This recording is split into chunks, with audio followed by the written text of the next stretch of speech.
Hello, teachers and my dear friends.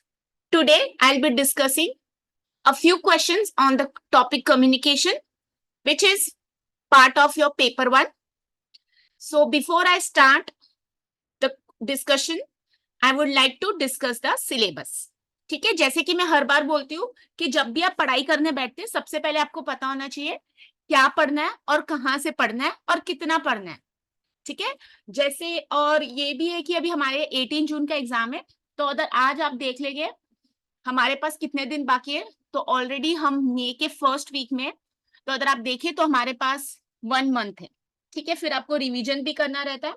तो जब भी आप कोई पढ़ रहे तो देख लीजिए आप सिलेबस को रिस्ट्रिक्ट करके पढ़ रहे. नेट सेट का सिलेबस काफी वास्ट है और पेपर 1 में 10 टॉपिक्स है, पेपर 2 में भी आपके पास 10 टॉपिक्स रहते हैं, तो 20 टॉपिक्स को एक साथ पढ़ना बहुत डिफिकल्ट भी नहीं है बट बहुत आसान भी नहीं है. इसलिए एक अच्छी गाइडेंस, अच्छे से सिलेबस को अंडरस्टैंड करना, कैसे पढ़ना है, कहाँ पढ़ना है, नोट्स कैसे बनाने, ये सब आपको आना जरूरी है. ठीक है, तो अब हम स्टार्ट करते हैं अपने सिलेबस पर. पेपर 1 हमारे पास है कम्युनिकेशन. अगर आपने कभी अंडर ग्रेजुएट लेवल पर ये टॉपिक पढ़ा है या पढ़ाया है, जैसे कि आप कॉमर्स से हैं तो आपको पता होगा हम फर्स्ट ईयर में पढ़ते हैं बिजनेस कम्युनिकेशन. ठीक है, अगर आपने मास मीडिया स्टडी की है तो ये टॉपिक तो आपको बहुत बेहतरीन तरीके से आता होगा. और अगर आप आर्ट्स के स्टूडेंट है तो डेफिनेटली आपने भी कम्युनिकेशन स्किल्स पढ़ी है. ओके, तो ये ऐसा टॉपिक है जो कहीं ना कहीं हम सबको यूज होता है और ये डेली लाइफ के लिए भी बहुत इंपॉर्टेंट टॉपिक है. तो अब हम देख लेते हैं कि इसके सिलेबस में क्या है. तो मैं हमेशा सिलेबस को जब डिवाइड करती हूँ मैं बोलती हूँ कि भले उन्होंने सिलेबस में 4 लाइनें लिखी होती है बट जब आप एक्चुअली कोई रेफरेंस बुक यूज करते हैं तब आपको पता लगता है कि एक हेडिंग के अंदर कितनी सब हेडिंग्स रहती है. ठीक है, तो हम देख लेते हैं. यहाँ पर पहला टॉपिक है कम्युनिकेशन, जिसके अंदर हमको meaning, types and characteristics of communication है. ठीक है, एक टाइम पर जब आप 2012, 13, 14 या 15 के पेपर्स देखेंगे तो हर बार ऐसे क्वेश्चन, ये कम्युनिकेशन वर्ड कौन सी लैंग्वेज से डिराइव्ड है, कम्युनिकेशन का मतलब क्या है, बट अब इतने इजी क्वेश्चंस नहीं आते. जैसे कि कल ही मुझे किसी ने पूछा था, मैम मैं कौन से पेपर्स रेफर करूं, क्या पास्ट 10 ईयर्स के पेपर्स रेफर कर लूं. तो मेरी हमेशा सजेशन रहती है 2019 में हमारा सिलेबस चेंज हुआ था या अपडेट हुआ था, तो उसके हिसाब से आप पहले 2019 को पढ़िए, 20, 21, 22, 23. और जैसे कि आपको पता है अब हम 24 में है, तो बहुत ज्यादा पुराने पेपर्स भी मत पढ़िए क्योंकि तब क्वेश्चंस इजी भी आते थे और तब सिलेबस भी डिफरेंट था. ठीक है, तो अगर आप प्रैक्टिस कर रहे हैं तो हमेशा आप रिसेंट पेपर को पहले पढ़िए, आप 2023 से पहले स्टार्ट कीजिए. ठीक है, कॉन्सेप्ट समझिए, देखिए कौन से टाइप के क्वेश्चंस आते हैं. तो कम्युनिकेशन में हमारे पास हो गया मीनिंग, टाइप्स एंड कैरेक्टरिस्टिक्स, इसका मतलब features of communication. Effective communication, जब यहाँ लिखा जाता है effective communication, what do you mean by effective communication, हर एक वर्ड को आपको जानना जरूरी है. मैं कहती हूँ इफेक्टिव कम्युनिकेशन मतलब जहां पर हमें रिजल्ट्स मिलते हैं.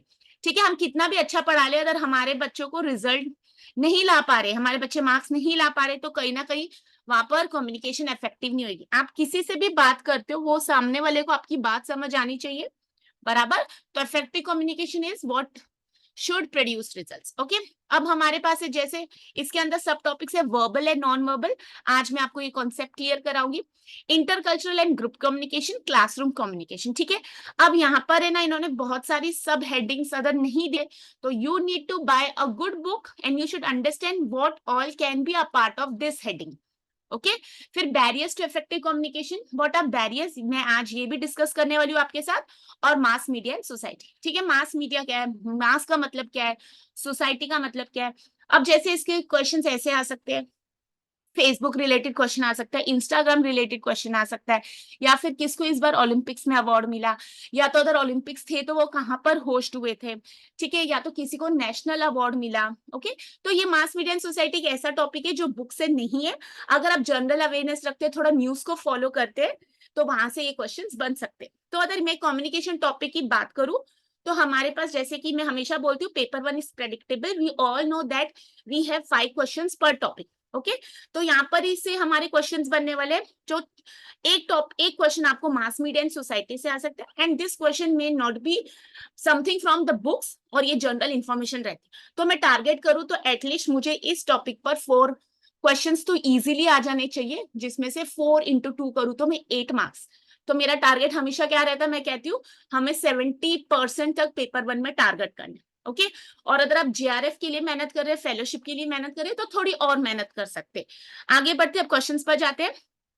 जो हमेशा मुझसे ये क्वेश्चन पूछते हैं, मैम क्वेश्चंस कर ले, मेरी हमेशा रेपिटेशन में यही बोलती हूँ, मैं हर सेशन में बोलती हूँ, कॉन्सेप्ट्स को समझ लीजिए, आपके क्वेश्चंस आंसर्स कभी भी रॉन्ग नहीं जाएंगे। ठीक है, तो यहाँ पर हमने सिलेबस समझ लिया। अब हम चलते, जब भी मैच द कॉलम आएगा, ensure you read what is given in the heading. So here set one is about types of listener involve in communication, तो लिसनिंग के ऊपर क्वेश्चन है, और सेट टू कैरेक्टरिस्टिक्स पर क्वेश्चन है। ठीक है, मतलब उसी लिसनिंग को डिवाइड। अब जब आप यहाँ पर आ जाते हैं, आपको तो लिसनिंग कहीं पर दिखता नहीं है। ठीक है, सिलेबस में तो यहीं पर दिक्कत स्टार्ट होती है कि हमें पता ही नहीं होता हम क्या पढ़ के जा रहे हैं और क्या नहीं। तो it is always advisable to purchase a book. ठीक है, आप कोई भी एक बुक खरीदेंगे, नेट सेट की मार्केट में अवेलेबल है, उसमें आप देखिए कि सब हेडिंग्स क्या है और उस पर ही आप पढ़िए। तो जैसे अगर मैं कहूँ यहाँ पर कहाँ लिखा है listening, but it is very much part of communication. अगर आप कम्युनिकेशन पढ़ते तो आपको पता है listening is very much part of it.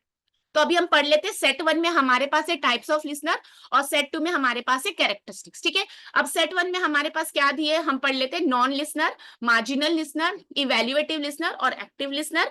Set to की हम बात कर लेते हैं कैरेक्टरिस्टिक्स, तो हमारे पास वहां पर स्टेटमेंट्स दिए, फीचर्स दिए, तो पढ़ लेते हैं। Is engaged in information other than the one needed, receives information without processing the significance in the context of communication, looks into the relevance of the information for understanding its implication, and pays heed to the communicated information occasionally। ठीक है, अब इतना अगर fast पढ़ा तो कुछ समझ नहीं आएगा, तो जब भी आप एग्जाम में जाते हैं थोड़ा पॉज लीजिए। और मैंने हमेशा बताया, अगर आपने मेरी पुरानी वीडियोस नहीं देखी है तो प्लीज उनको देख लीजिए। मैंने प्लेलिस्ट बनाई है पेपर वन और पेपर टू कॉमर्स के कुछ टॉपिक्स है, और वही कॉमर्स के टॉपिक्स मैनेजमेंट वाले कैंडिडेट्स को भी हेल्प करेंगे। ठीक है, अब थोड़ा पॉज लेते हैं। एग्जाम के हिसाब से हमारे पास एक क्वेश्चन के लिए कितना टाइम है, थोड़ा उसको ब्रेक करके पढ़ते हैं। अब यहाँ पर मुझे क्या ट्रिक रहती है, अगर मुझे किसी एक का भी मीनिंग पता है तो मैं आंसर को वहां से ढूंढना स्टार्ट कर सकती हूँ। अब मुझे पता होना चाहिए व्हाट इज नॉन लिसनर, और who is non listener, who is a marginal listener, और इवेल्युएटिव लिसनर और एक्टिव लिसनर। ठीक है, तो अब नॉन लिसनर से तो समझ आ रहा है कि वो बंदा नहीं सुनता होगा, इवेल्युएटिव लिसनर से समझ आ रहा है कि वो बंदा कुछ इवेल्युएशन करता होगा, एक्टिव लिसनर होगा जो मतलब सुनेगा भी, आपको इवेल्युएट भी करेगा, उसके ऊपर सोचेगा भी, आपको रिप्लाई भी देगा। अब कितनी बार हम कॉलेज में पढ़ रहे होते हैं या पढ़ा रहे होते हैं, तो हमारा ध्यान नहीं होता, तो टीचर ने कुछ बोला तो जस्ट अपना सर हिला देंगे, यस समझ आया।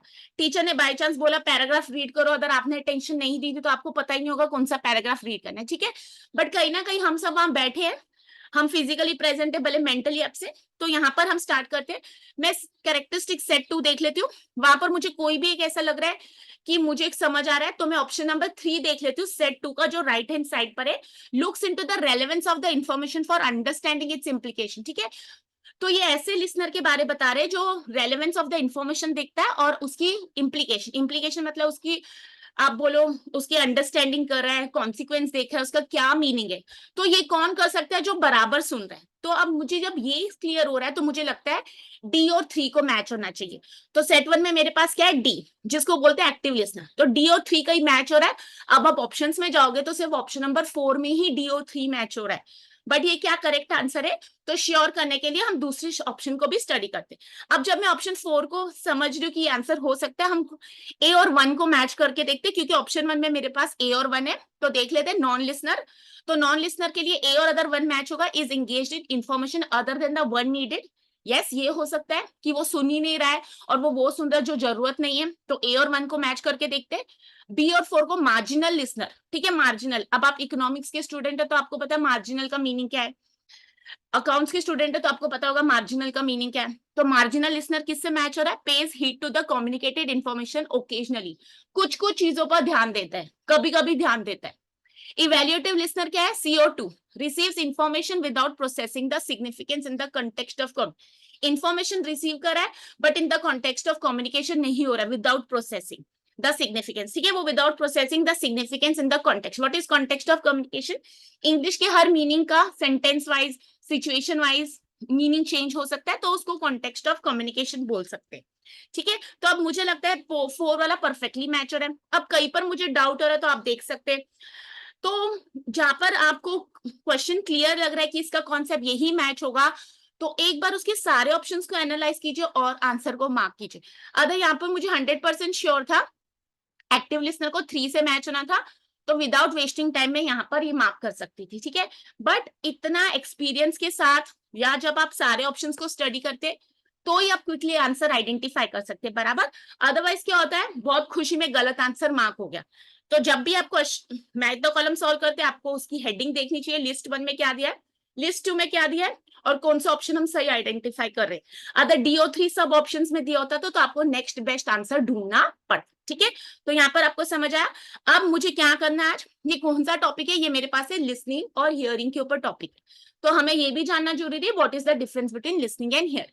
ये हमने कॉन्सेप्ट्स अंडर ग्रेजुएट लेवल में पढ़े, बट जैसे जैसे हमारी एज हो जाती है, या मैं बोलूं जैसे जैसे क्लास खत्म हो जाते हैं, हमको एग्जाम नहीं दे रहे, तो हमारी पढ़ने की समझने की एक हैबिट छूट जाती है, बराबर। हम भले पढ़ा रहे, बट जब हम खुद क्वेश्चन सॉल्व करते हैं तो हमें नहीं आते। तो देखिए कॉन्सेप्ट को समझ लीजिए, उसी के बेसिस पर तुरंत क्वेश्चन सॉल्व। तो अब यहाँ पर मैं पढ़ लेती हूँ, what is hearing. It is a mechanical process. Mechanical process मतलब भगवान जी ने हमको कान दिए तो हम सुन रहे हैं। ओके, अब मैं यहाँ बैठी हूँ, आसपास में बहुत सारी आवाजें आ रही होगी, बट अगर मेरा फुल फोकस सिर्फ आपको पढ़ाने में है तो बाकी चीजें मेरे कान में आ रही है, बट वो इसलिए आ रही है क्योंकि we have the ability to hear. Okay, listening is a dynamic activity and involves interpretation. Listening is a dynamic मतलब लिसनिंग इज ऐसी एक्टिविटी है जिसमें मुझको ध्यान देना है, सुनना है, बराबर। अब बाहर अदर बर्ड्स, मॉर्निंग है, इवनिंग है, जो भी टाइम है, ट्रैफिक का रश है या बर्ड्स की आवाज आ रही है, तो ये कब आ रही है, क्योंकि हमारे पास कान है। बट अगर मैं उनके ऊपर ध्यान दूं तब वो बन जाएगा लिसनिंग। ठीक है, हियरिंग में दूसरा पार्ट पढ़ रही हूँ मैं, unconcerned listener plays a passive part. जो सुनता ही नहीं है लिसनर, वो पैसिव पार्ट, मतलब the person is not playing an active role. तो एक्टिव रोल कहां पर प्ले हो रहा है, listening. Just because we have the ability to hear as human beings, just because God has given us that blessing that we can hear, तो उसको हम बोल देंगे जस्ट हियर। ठीक है, तो सुन रहे सिर्फ पैसिव है, क्योंकि वहां पर मैं अपनी इंटरप्रिटेशन नहीं कर रही हूँ, मैं ध्यान नहीं लगा रही हूँ। फिर वहां पर लिखा है इनडिफरेंट टू मैसेज, वो ऑलरेडी उस पार्ट में कवर है। इनवॉलेंट्री, सुनाई दे रहा है इसलिए हम सुन पा रहे, तो हम मेहनत नहीं कर रहे। लिसनिंग में वॉलेंट्री क्यों आ जाएगा, क्योंकि मैं एक्टिवली पार्टिसिपेट कर रही हूँ और मुझे सुनना है। ठीक है, hearing happens automatically, and listening में आपको कॉन्शियस एफर्ट लगाने हैं, क्योंकि आप तभी सुनते हो जब आप उसमें दिमाग लगा रहे हो। ठीक है, आपको समझ आ रहा है। Hearing is a passive process, listening is a active process. Hearing is a one way process and listening is two way. Two way होना चाहिए। A good communication should always be two way, जहां पर freedom होता है sender से receiver अच्छे से बात कर पाए, मैं कुछ बोल रही हूँ तो आप मुझे फीडबैक दे पाए। तो good communication is always a two way process. और हियरिंग इज लाइक अ एक ही प्रोसेस, एक वन वे, क्योंकि हम सिर्फ सुन रहे हैं सुनने के लिए, because we are blessed with that gift. Okay, इतना आपको समझ आया। तो कॉन्शियस एक्टिविटी कौन सी है, लिसनिंग। किस में मेहनत करते हैं, लिसनिंग में। ओके, तो अगली बार क्वेश्चन आपको असर्शन रीजनिंग फॉर्म में आ सकता है। हियरिंग का मतलब दिया होगा, लिसनिंग का मीनिंग दिया होगा, दोनों को स्टेटमेंट बेस्ड क्वेश्चन बन सकते हैं। ओके, तो यहाँ पर हमने क्या किया, एक क्वेश्चन हमने पढ़ा जिस पर कहीं पर भी मुझे हियरिंग के बारे नहीं था, but I should understand that I need to study the related concepts, क्योंकि आज क्वेश्चन लिसनिंग पर आ रहा है, कल हियरिंग पर आएगा। आगे बढ़ते हैं, 5 टाइप्स ऑफ लिसनिंग। ये भी अगर मैं लिसनिंग में नहीं कवर करूं तो मुझे मेरी प्रिपरेशन अधूरी है। तो अंडरस्टैंड कि आपको क्या पढ़ना है और कितना पढ़ना है। 5 टाइप्स ऑफ लिसनिंग देख लेते हैं। Discriminative listening. डिस्क्रिमिनेटिव मतलब हम डिफ्रेंशिएट कर सकते हैं। जैसे अब आपको पता है घर में खाना बन रहा है, कुकर की सीटी बज रही, ठीक है, बर्ड्स का शोर आ रहा है, ओके, या तो फिर आपने फैन लगाया उसका शोर आ रहा है, ओके, या तो घर में बच्चे रो रहे हैं, या तो घर में किसी का झगड़ा हो रहा है।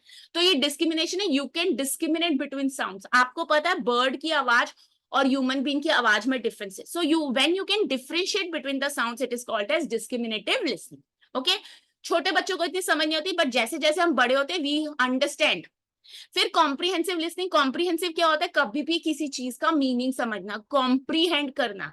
ठीक है, अगर अब आपको कुछ बात बताऊंगी, आप वो समझ पा रहे हैं, मैं जो सेंस में बोल रही हूँ आप भी वो सेंस में समझ पा रहे हैं, तो दैट बिकम्स कॉम्प्रीहेंसिव।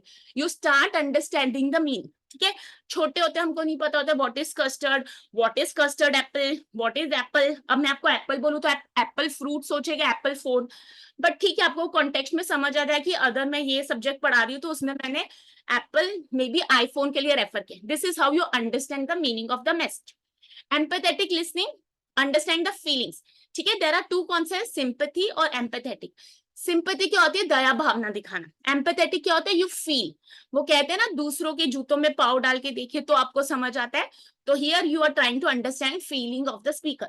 अगर हमारे क्लास में कोई स्टूडेंट है जिसके पास फीस भरने के लिए पैसे नहीं है, तो हम क्या करते हैं, अगर दया दिखा रहे तो that becomes a sympathy. But अगर हम खुद उस बैकग्राउंड से आए कि हमें भी एक टाइम पर फीस भरने की कैपेसिटी नहीं थी, हम वो पेन को फील कर सकते, तो यहाँ पर हम एम्पैथेटिक लिसनिंग करें। ठीक है। एनालिटिकल लिसनिंग, आपको पता है रिसर्च स्टूडेंट से एनालाइज करना, एनालिटिक करना। ठीक है, क्या होता है, इवेल्युएट द, जब हम इवेल्युएट कर रहे हैं मीनिंग। ठीक है, इवेल्युएट क्या होता है, आई एम श्योर आपको पता होगा। और एप्रिशिएटिव लिसनिंग, सीकिंग सर्टन। अब जैसे आप क्लासरूम में बैठे, भले आपकी नींद लग गई, बट टीचर ने अगर आपका नाम लिया और सपोज आपकी तारीफ हुई, तो तुरंत आप जाग जाओगे, बिकॉज आपको पता है मेरा नाम है वो। ठीक है, आप कहीं कॉलेज के फंक्शन में जाए जिस पर आपको प्राइज मिलने वाला है, ठीक है, तुरंत आपका नाम लिया जाएगा तो आप तुरंत एकदम खड़े हो जाएंगे। Yes, because that is appreciative listening. तो you are seeking certain information जिस पर आपका ध्यान देगा। अदर सिर्फ कॉन्सेप्ट का मैं मीनिंग भी एक्सप्लेन कर रही हूँ, तो इसमें से भी हम आंसर ढूंढ सकते हैं। ठीक है, तो देखिए एक क्वेश्चन में जहां पर मैंने लिसनिंग पढ़ा है, मैंने आपको टाइप्स ऑफ लिसनिंग, उसके फीचर्स, फिर what is the difference between hearing and listening, और फिर डिफरेंट टाइप्स ऑफ लिसनिंग पर बताया। आज एक बार इस पर क्वेश्चन आया, कल यहाँ पर क्वेश्चन आ सकता है। तो जब भी कॉन्सेप्ट को पढ़िए उसको डिटेल में पढ़िए। मैंने आपको 5 मिनट में बताया 10 कॉन्सेप्ट्स पढ़ाए, तो this is how you should try to study. Immediately solve the questions once you understand the concept. आगे बढ़ते हैं। यहाँ पर मैंने बोला कॉन्सेप्चुअल क्लैरिटी, तो let's read a notice about the auction of a car. ठीक है, notice about the auction of a car in a newspaper is an example of.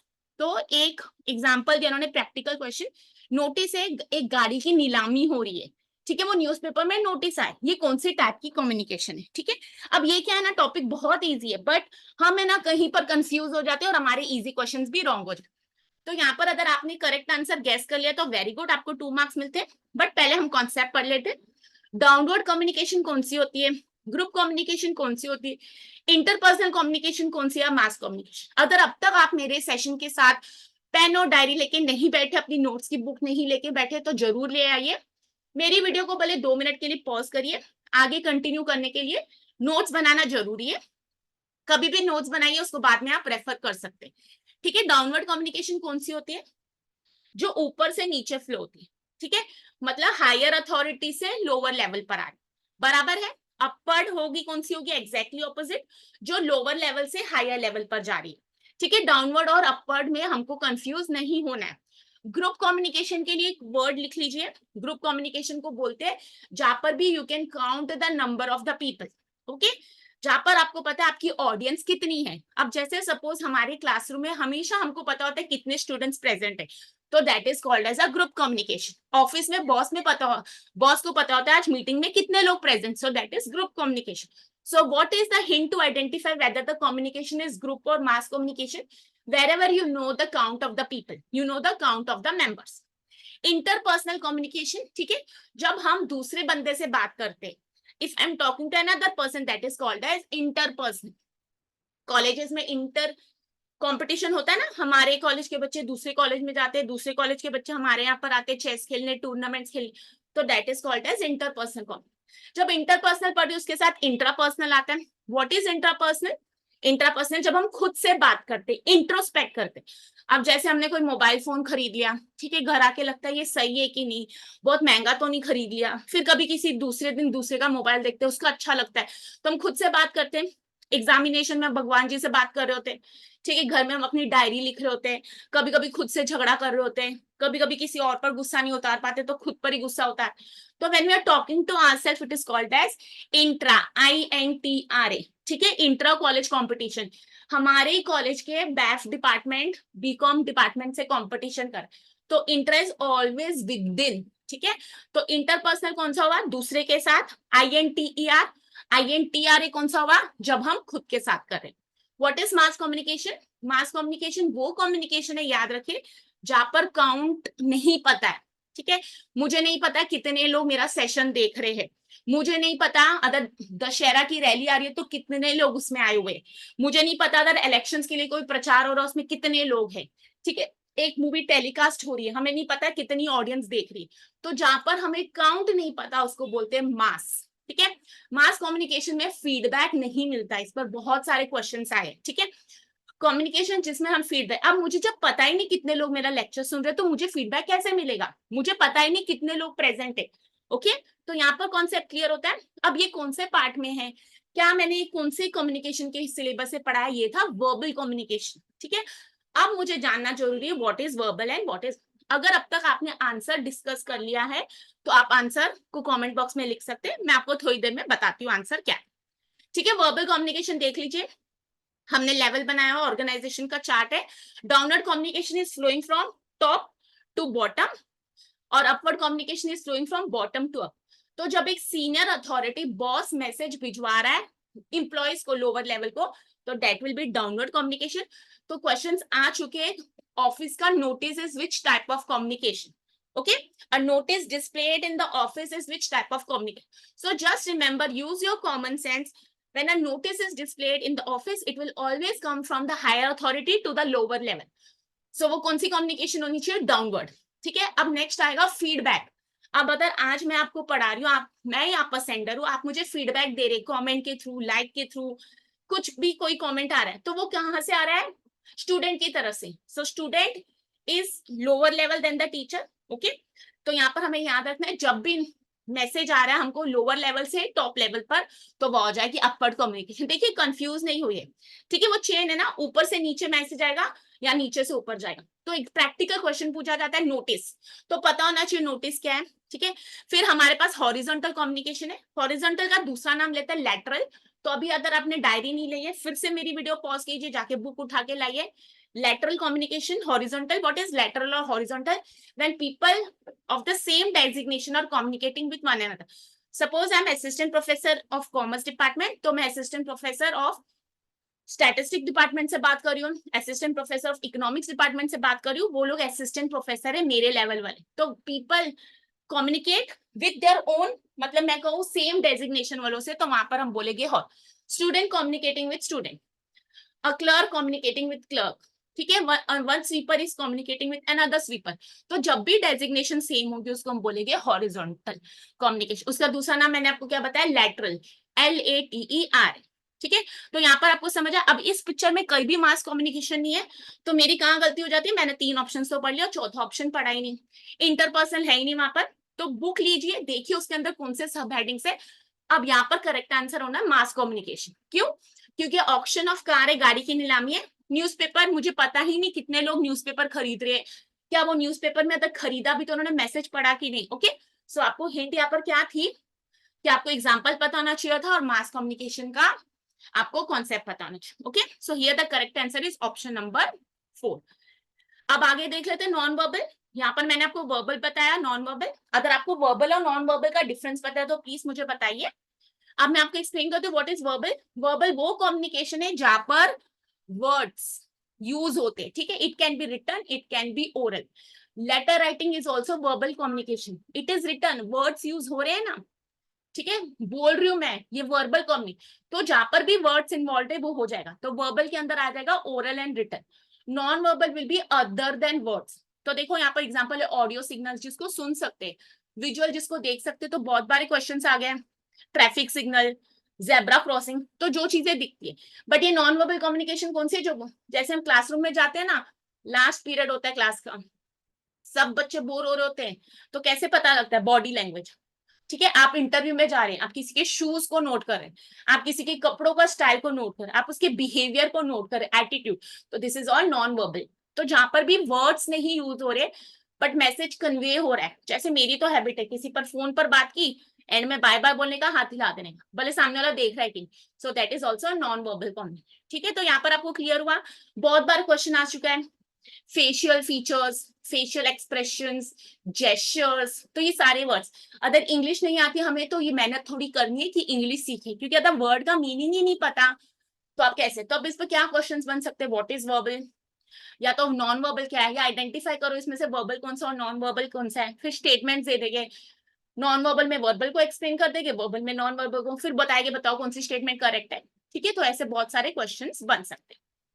आगे चलते हैं barriers to communication. What are barriers, barriers मतलब हर वो चीज जो कहीं पर डिस्टर्बेंस करती है। ठीक है, अभी बैरियर्स हो सकते हैं डिस्टर्बेंस, ऑब्स्टेकल्स। अब मैं आपको यहाँ पर पढ़ा रही हूँ बट आपका दिमाग कहीं और पर प्रेजेंट है, घर में कुछ प्रॉब्लम है, या घर में छोटा बच्चा है, या आपको मेरा सेशन खत्म होने की वेट है कि उसके बाद तुरंत हम अपने काम पर जाए। ओके, तो कोई भी चीज जो आपकी कम्युनिकेशन को डिस्टर्ब कर रहे हो उसको बोलते हैं बैरियर्स। ओके, इस पर दो ही टाइप्स के क्वेश्चंस बन सकते हैं, एक तो आइडेंटिफाई द बैरियर्स और एक उन बैरियर्स को हम ओवरकम कैसे कर सकते हैं। ठीक है, तो पढ़ लेते question, which of the following are barriers to understand the communicated message. कह रहे हैं कितने ऑप्शन है, ABCD 5, इनमें से कौन से बैरियर्स है कम्युनिकेटेड मैसेज को समझने के लिए।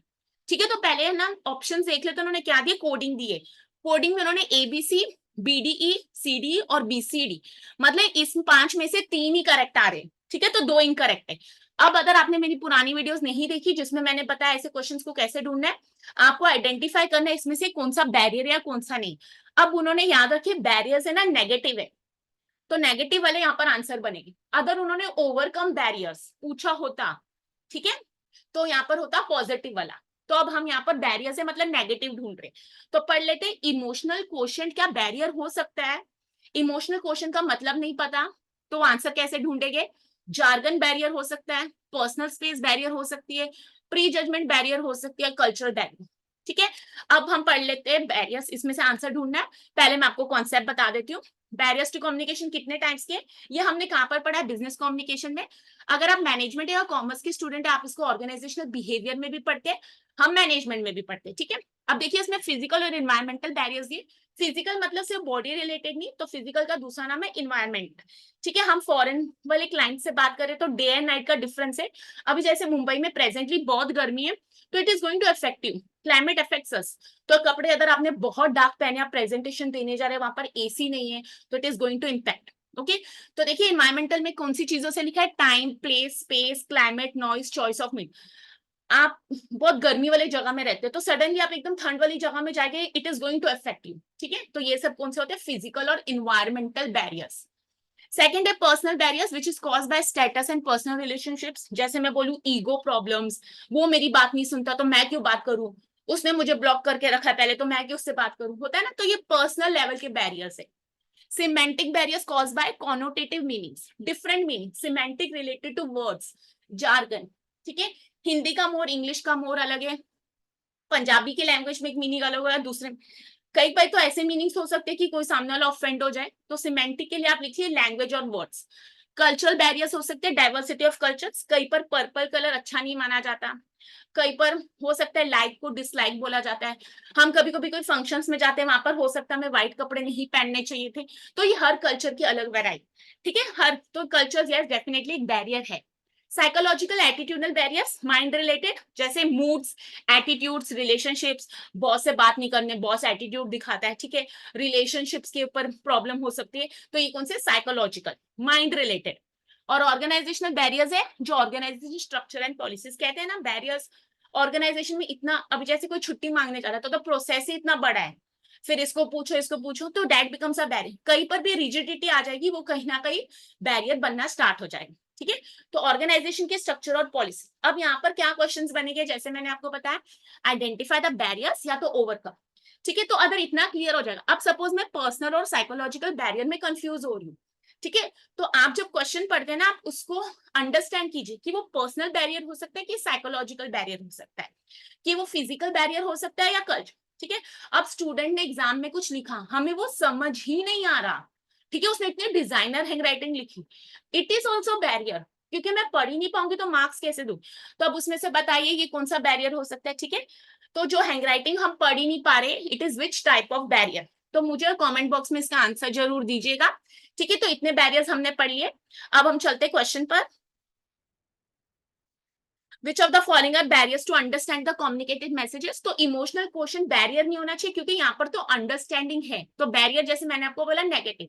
तो व्हाट इज माय स्ट्रेटेजी, जहां पर भी ए आंसर, ऑप्शन में ए वो आंसर नहीं हो सकता, तो आप ये देखिएगा तो option number 1 coding 1 is eliminated. Jargon is a barrier. ना व्हाट इज जार्गन, स्पेशलाइज्ड। जैसे ना आप IT टीचर से बात करोगे, उनको पूछो हम कौन सा कंप्यूटर लेने जाए, तो वो थोड़ा आपको टेक्निकल बताएगा, बट हम आम इंसान को तो बोलेंगे ये वाला ले लेना जिसमें कैमरा अच्छा है, जो ये कलर का हो। ठीक है, कोई डॉक्टर में जाएंगे, कोई बीमारी का नाम है, उनको पता है उसके बारे क्या है।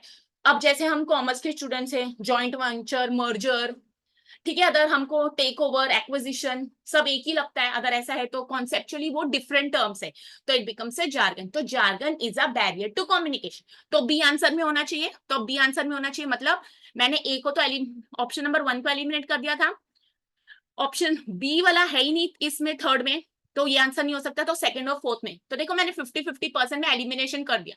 पर्सनल स्पेस बैरियर नहीं है, क्योंकि आजकल सबको पर्सनल स्पेस देनी होती है ना, बच्चे बोलते हैं हम की मम्मी की सुने, हमारी मर्जी, हमें स्पेस चाहिए।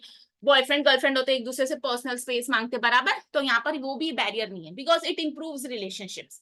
प्री जजमेंट बैरियर है, क्योंकि किसी के बारे हमने पहले ही ओपिनियन बना ली, ठीक है, ये इस कम्युनिटी का तो अच्छा नहीं है, मैथमेटिक्स बहुत डिफिकल्ट सब्जेक्ट है, नेट सेट तो मुझसे क्रैक ही नहीं होगा, इतना डिफिकल्ट है, तो ये हमने सब प्री जजमेंट, तो इट इज बैड। आप वो माइंडसेट से बैठे कि पेपर इतना डिफिकल्ट है तो आप मेरा सेशन अभी भी नहीं समझ पाएंगे, तो यहाँ पर क्या हो गया, prejudgement has to be a barrier. Cultural background is also a barrier, जैसे मैंने आपको यहाँ बताया था। तो कौन से बैरियर्स है यहाँ पर, बी वाला बैरियर है, डी और ई। तो करेक्ट आंसर आपके पास क्या होना चाहिए, ऑप्शन नंबर 2। ठीक है, कॉन्सेप्ट को समझिए, क्वेश्चन आंसर अपने आप आ जाएंगे।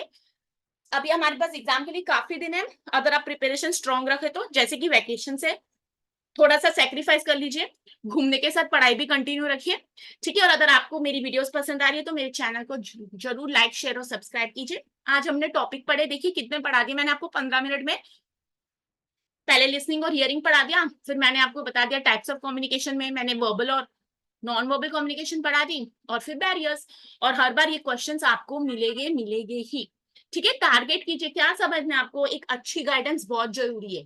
गाइडेंस अच्छी मिल गई तो कॉन्सेप्ट्स क्लियर होने चाहिए, कौन सी सिलेबस पढ़ना है और कहाँ से पढ़ना है, ठीक है। तो मेरे साथ मेरे चैनल पर बने रहिए। ये पेपर 1 का कम्युनिकेशन टॉपिक पर मैंने आपको पढ़ाया है। और देखिए यहाँ पर अगर आप हेडिंग देखें तो मैंने बैरियर्स भी कवर कर दिया, वर्बल एंड नॉन वर्बल भी कवर कर दिया।